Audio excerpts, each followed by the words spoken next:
وَإِنَّهُ لَتَذْكِرَةٌ لِّلْمُتَّقِينَ. آگے قرآن کہتا ہے کہ یہ کتاب، اس میں جو نصیحتیں ہیں، یہ نصیحت ہے ان لوگوں کے لیے جو متقی ہیں، جو پرہیزگار ہیں. یہاں پرہیزگار کا مطلب کیا ہے؟ جو پرہیزگار بننا چاہتے ہیں، جو چاہتے ہیں کہ ہمیں سیدھا راستہ ملے تو ہم نیک بن جائیں گے. یہ مضمون قرآن میں بہت جگہ پر ہے کہ قرآن سے ہدایت ان لوگوں کو ملتی ہے جو ہدایت چاہتے ہیں. سمجھ میں آ رہی ہے بات کہ نہیں آ رہی؟ دنیا میں دو طرح کے لوگ ہیں. ایک لوگ وہ ہیں جو کہتے ہیں کہ جس اسٹائل میں ہم زندگی گزار رہے ہیں ہم اپنی لائف سے مطمئن ہیں، ہمیں کیا ضرورت ہے، دیکھیں قرآن کیا کہتا ہے، حدیث کیا کہتی ہے، کیا خدائی احکامات ہیں، ہمیں ان بکھیڑوں میں پڑنے کی بولو ضرورت نہیں ہے. اچھی بڑی لائف گزر رہی ہے، کھا رہے ہیں، صبح اٹھتے ہیں، ناشتہ کرتے ہیں، جاتے ہیں آفس، جاب ہے، بزنس ہے، شام کو آتے ہیں، اپنی اچھی بڑی لائف گزر رہی ہے، تو میں کیوں فالو کروں مذہب کو؟ میجورٹی کا تو یہی کانسیپٹ ہے نا. رکاوٹیں ڈال رہا ہے مذہب جگہ جگہ اور آپ کی زندگی کے مزوں کو کرکرا کر رہا ہے. کرکرا سمجھتے ہیں؟ مزوں کو کرکرا کا مطلب مزوں کو ختم نہیں کر رہا. جیسے کباب میں ہڈی جو ہوتی ہے نا، خالی ہڈی آ جائے اتنی بری نہیں لگتی. کباب میں ہڈی آئے گی تو بہت بری لگے گی کہ نہیں لگے گی؟ دیکھو خالی ہڈی ہے تو کھاتے ہوئے آدمی کو یہ ہوتا ہے کہ پتہ ہے بھائی یہ نہیں چبے گی، دانت سے چوسو اور ہڈی کو پھینک دو. کباب میں ہڈی کا مطلب آپ کباب کی تو ڈیفینیشن یہی ہے کہ جس میں ہڈی نہ ہو. اس گوشت کو کہا جاتا ہے جو بھون کے مسالے ڈال کے بنایا جائے اور ہڈی اس میں نہ ہو. لہذا اس کو انسان منہ میں رکھتے ہی دبا کے چبانا شروع کر کے نکل لیتا ہے. اچانک بیچ میں ہڈی آ جائے تو چیخیں نکلتی ہیں کہ نہیں نکلتی؟ یار مجھے ایسا لگ رہا ہے شاید 2-3 ہفتوں کے بعد درس ہو رہا ہے نا، تو اب لگ رہا ہے کہ ایسا بھول گئے، ایسا لگ رہا ہے جیسے دوبارہ سے پہلی کلاس شروع کر رہا ہوں میں.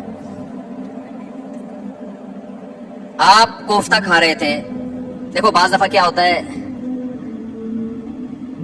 ہم کیا کرتے ہیں، مرچیں آ جاتی ہیں، ہری مرچ، اچانک ہری مرچ منہ میں آ گئی. میرے منہ میں تو اچانک ہری مرچ آئے تو مجھے تو خوشی ہوتی ہے، مجھے تو ہری مرچیں پسند ہے نا. لیکن عام طور پہ لوگ پہلے سے توقع نہیں ہوتی کہ اس میں اتنی مرچیں ہوں گی. ایک نوالا منہ میں رکھا، ایک دم ہری مرچ، چیخیں نکل گئیں. آپ ویڈیو نہیں بنا رہے بھائی، اس کو یوں کر دینا اپنی طرف، اہم ہو رہا ہے خام خواہ، ٹھیک ہے نا. یہ کباب میں ہڈی کی طرح ٹینشن دے رہا ہے مجھے، تو اس کا رخ اپنی طرف کر لیا، جیب میں رکھ لیں اس کو. بعض لوگ یوں پکڑ کے بیٹھے ہوئے ہوتے ہیں، کہیں ہم تو ویڈیو نہیں بنا رہے. بھائی ہمیں لگ تو یہی رہا ہے، ایک قانون بنا دیا نا کہ بھائی ویڈیو نہ بنائیں، تو بس اس کو سب فالو کریں. تو اب کیا ہے، اسلام کیا کرتا ہے کہ اسلام نے بہت سارے مزے حلال کر دیے، لیکن جیسے کباب کھاتے کھاتے اچانک ہڈی آ جائے تو چیخیں نکلتی ہیں، بھائی یہ کیا ہو گیا، دانتوں میں درد شروع ہو جاتا ہے، تو وہ بہت بری لگتی ہے ہڈی. اسلام نے بہت ساری چیزوں کی پرمیشن دے دی، لیکن جگہ جگہ رکاوٹیں کھڑی کر دی ہیں. ہر تھوڑی دیر کے بعد اسلام کا کوئی آرڈر آئے گا اور آپ کو وہ ایسا لگے گا جیسے کباب میں کیا آ گئی ہے، ہڈی آ گئی ہے، یا کوئی اچانک ہری مرچ آ گئی ہے بیچ میں، خطرناک قسم کی. اس سے لوگ کنفیوز ہوتے ہیں. یار لائف کو انجوائے کرو یار. ابھی دیکھو رات کو ہم سوتے ہیں، آج کل تو کراچی میں سوتے ہی اس ٹائم ہے جو اٹھنے کا ٹائم شروع ہوتا ہے. جب فجر کا ٹائم شروع ہو رہا ہے، جو اٹھنے کا ٹائم ہے، اس وقت سونے کا ٹائم شروع ہوتا ہے. انتہائی گہری نیند. اللہ میاں اگر کہہ دیتے کہ تمہیں سونے کی اجازت ہی نہیں ہے، کھانے پینے کی اجازت ہی نہیں ہے، لائف کو انجوائے کرنے کی اجازت ہی نہیں ہے، تو پھر ہڈیاں ہی ہڈیاں ہوتی. کیا خیال ہے؟ پھر وہ پادریوں والا مذہب ہوتا جو عیسائیوں کا تھا کہ جنگل میں نکل جاؤ، اللہ اللہ کرو، لائف کو بالکل بھی انجوائے کرنے کی کوشش مت کرو. یہ پادریوں کا مذہب تھا. قرآن کہتا ہے وَرَهْبَانِيَّةً ابْتَدَعُوهَا، یہ عیسائیوں نے خود بدعت نکالی تھی عیسائیت میں. اچھا بننے کی کوشش میں نا عیسائیت کا ایسا کانسیپٹ پیش کر دیا کہ تمام لذتوں سے محرومی کا نام عیسائیت رکھ دیا، حالانکہ اللہ نے ان پر یہ چیز فرض نہیں کی تھی. اس کو کہتے ہیں رہبانیت. یہ لفظ یاد رکھ لیں، حدیث میں بھی ہے، اسلام میں رہبانیت نہیں ہے. رہبانیت کا مطلب کیا ہوتا ہے؟ آپ دنیا کی لذتوں سے فائدہ اٹھانا ہی چھوڑ دو. جب بھی مذہب میں اپنی کھوپڑی استعمال کر کے انسان اپنی عقل استعمال کرتا ہے نا، اور مذہب کی جو تعلیمات ہوتی ہیں ان کو ایک طرف رکھ دیتا ہے، تو ہمیشہ گمراہی کی طرف جاتا ہے. عیسائیوں نے دیکھا کہ عیسیٰ علیہ السلام کہتے ہیں زنا حرام ہے، شراب حرام ہے، سود حرام ہے، خنزیر حرام ہے، بہت ساری چیزیں. تو انہوں نے کہا اس کا مطلب ہے کہ اپنے اوپر نا جتنی پابندیاں لگاؤ گے اللہ اس سے خوش ہوگا. تو کچھ اللہ نے کی، کچھ انہوں نے کہا چلو ہم اخبل طریقے سے کرنا شروع کر دیں. زنا حرام ہوا, انہوں نے کہا اس کا مطلب اللہ نہیں چاہتے کہ لوگ عورت کی طرف جائیں, تو انہوں نے کہا ہم نکاح بھی حرام کر دیں گے, بالکل اوائڈ کریں گے عورت سے, ایسی صاف ستھری پاک دامنی والی ان کے خیال میں زندگی گزاریں گے.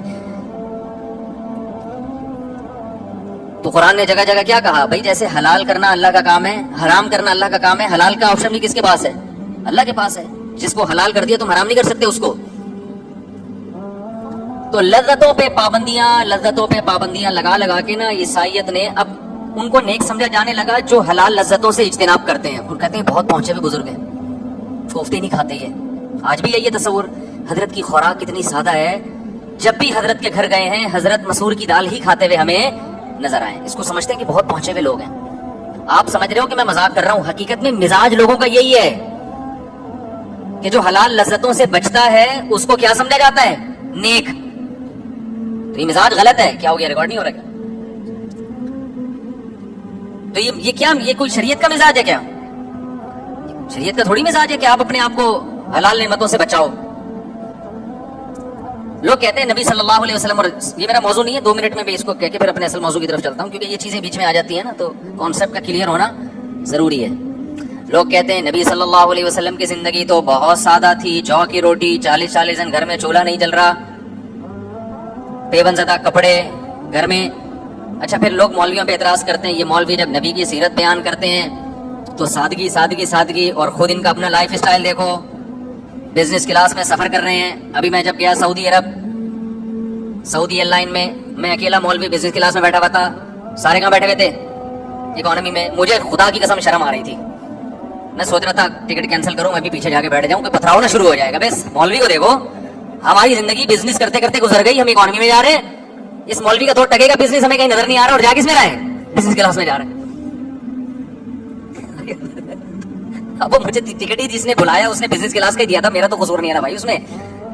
جنہوں نے مجھے انوائٹ کیا تھا, کسی کام سے انوائٹ کیا تھا, تو وہ مجھے منع کرنے کے باوجود اس نے ٹکٹ کون سا بھیجا, جانے کا بھی آنے کا بھی. تو اب میں ان کو, بھائی مجھے اکانومی میں بھیج دو, مجھے کوئی بزنس کا شوق نہیں, لیکن انہوں نے کہا نہیں بزنس میں بھیجو, ایسی کی تیسی. اب ہم گئے تمیز سے, لٹکایا ہم نے بیگ, سارے بڑے بڑے لوگ اکانومی میں غریبوں کی طرح بیٹھے ہوئے ہیں, بزنس میں نکل کے جا رہے ہیں. تو پھر لوگ یہ جب منظر دیکھتے ہیں کہتے ہیں ادھر سادگی دیکھو ان لوگوں کی, اور اگر اپنے پیسوں سے بھی جاؤں بزنس کلاس میں تو کسی کو تکلیف کیا ہے, لیکن اپنے پیسوں سے بھی جا سکتے ہیں آدمی. سادگی پہ اگر آنا ہے تو پھر گدھے پہ جاؤ سعودی عرب, جہاز میں جاؤ ہی نہیں.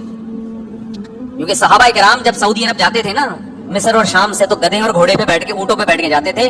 اکانومی کلاس پرانے زمانے کے انسان کو جہاز کی اکانومی بھی دکھا دو, اس کو بھی وہ لگژری ہی سمجھے گا, بولے گا ابے تو پیسے بیٹھا ہوا ہے اور حسینائیں تیری خدمت میں لگی ہوئی ہیں.